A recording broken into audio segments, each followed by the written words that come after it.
Good evening, everyone. It's wine o'clock here again at the Wineman's. Another Italian experience tonight with the Umberto Cesari Sangiovese Riserva. In this video, I'm going to tell you why I love Cesari as a grower and why I think this Sangiovese Riserva is fantastic. We're going to taste this wine and I'm going to tell you what foods it's going to be incredibly good with. So let's start with Umberto Cesari. He and his wife bought only 20 hectares of land in the Emilia-Romagna region of Italy. 1965 when they first started. That's quite a while ago. And it's been kept within the family ever since then. And they have grown and purchased more and more vineyards, more and more hectares of land, and learnt very slowly and very carefully how to make the best, most phenomenal wines that they can.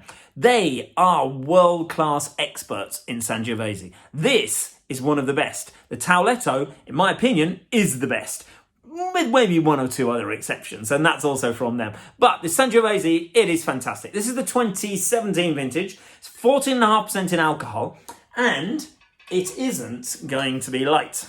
Now, I was incredibly lucky to visit Cesari, probably going back 7-8 years ago now, and had a personal tour of all of the vineyards, saw how they did everything, went to the restaurants that they own, the family own, went to Michael Schumacher's mama's place, which is just what they called it. It wasn't basically his mama's place. It was when he used to ride for Ferrari, he used to eat in this particular restaurant, and they looked after him, and the woman who owned it treated him like her own son. So they named it basically Schumacher's mama's restaurant, and the whole restaurant is filled with Formula One memorabilia. So if you're ever in Emilia-Romagna, check that particular restaurant out. And also the Cesari restaurant right in the heart of Bologna. So let's have a look at this beautiful wine. Look at the colours on it. Now, just been freshly opened, as you've seen. Normally, I would 100% decant this wine. The reason for that is because it's a big beast of a wine. It's lots of tannins in there, lots of structure, lots of complexity. This is because they pick the grapes to the optimum ripeness. Then they put them into Slovenian oak casks. Slovenian oak, yeah. And then they're 50 hectolitre oak casks, so they're really big.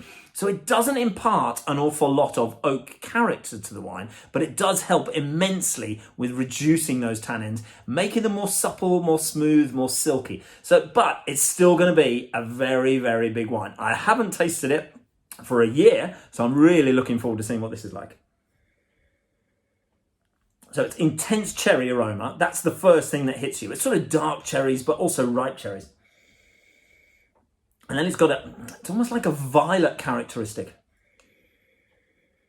And it's almost like you can smell the alcohol, obviously, because it's 14.5%, but you can almost smell the tannins that are coming through before you've even tasted it.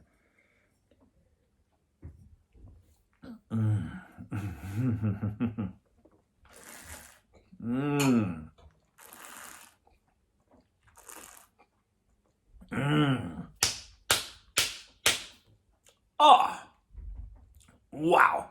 This grabs hold of your palate. You will love me. Yes, of course, it's going to be dry. The tannins are there, but then they just dissipate. Then the fruit complexity comes in. Then the background comes in. Then the cherries come in again. Now, this is going to be fabulous with roast lamb, maybe slathered in mustard or herbs. It's going to be great with any game dish, any meat dish. My God, those flavours are still there. The tannins are gone now, and all you're left with is a beautiful, beautiful fruit complexity. This is a serious wine. It will keep for a long time if you want to keep it. If you want to taste how good Sangiovese really can be, highly recommend you check out the Umberto Cesari Sangiovese Riserva. For me, it's a winner. Here's the clicker. That's it for tonight. Have a great weekend.